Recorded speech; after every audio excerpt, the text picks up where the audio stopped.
Hey friends, Cam with Sims Fishing Products here. Today we're going to talk about simple repair, easy to do at home. If you ever go out and you find yourself getting pinholes, that can be fixed as well, but this is going to be something different. We're going to talk to you today about patching a tear or a larger hole in your waders that AquaSeal simply can't cover. The first thing you're going to do is you're going to take your wader and you're going to flip it inside out, because you're going to want to make sure that you're putting the patch on the inside of the wader, not the outside of the wader. So we're going to flip this guy inside out really quick. And I got this tear in my tributary wader from a barbed wire fence. It happens to all of us. I just wasn't paying attention. Now that we got this guy flipped inside out, we're going to locate our tear. For me, it was just up here on the side of the hip. And we got our tear here. The next thing we're going to do is we're going to use our Sims GORE-TEX repair kit. Now this kit doesn't have to be used with GORE-TEX waders only. It can be used with the tributary like you see here, or the freestone, which is made out of Toray fabric. So this kit is good for all of our waders. What's inside is it's going to have your patch kit, and you're going to have your tube of AquaSeal. The important thing to note with this patch is that it does have a backing on it. So you're going to want to make sure that you peel the backing off, and there is going to be a sticky adhesive side, and that's going to go down onto the wader fabric itself. Now because this tear isn't very big, I'm actually going to use a pair of scissors to trim this guy up, so in case I run into any more fences, I got some more patch left over. That will certainly happen to me. Now that we've got our wader flipped inside out, we've located our tear, I'm actually going to take this patch and I'm going to give it a little bit of a trim here so that I can reuse some of this patch for later.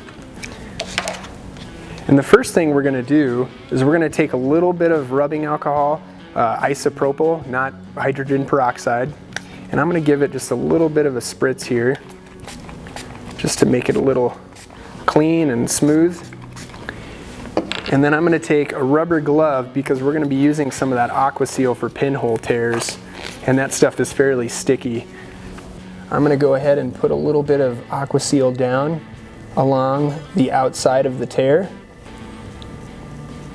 And the reason we have the rubber glove on and we sprayed it with isopropyl is so that I can make it nice and smooth.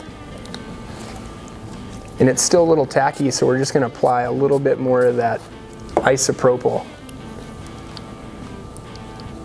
There we go. Now it's smoothing out much better. And I want to make sure that I get it nice and smooth.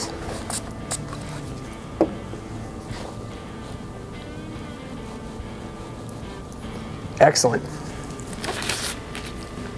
Now normally we would recommend that you would just let this kind of dry for about 10 minutes, just so it firms up a little bit, gets a little bit tacky, and then also so that it's not too wet from the isopropyl. So we're going to let that guy dry for a little bit.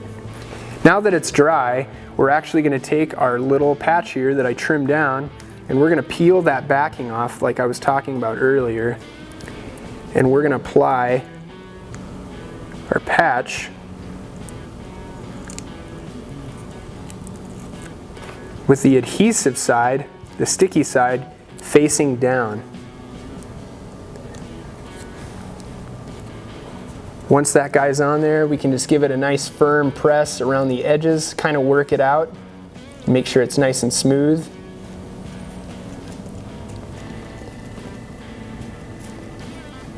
And I usually am fairly liberal with my application of the AquaSeal, just to make sure that it goes all the way around that.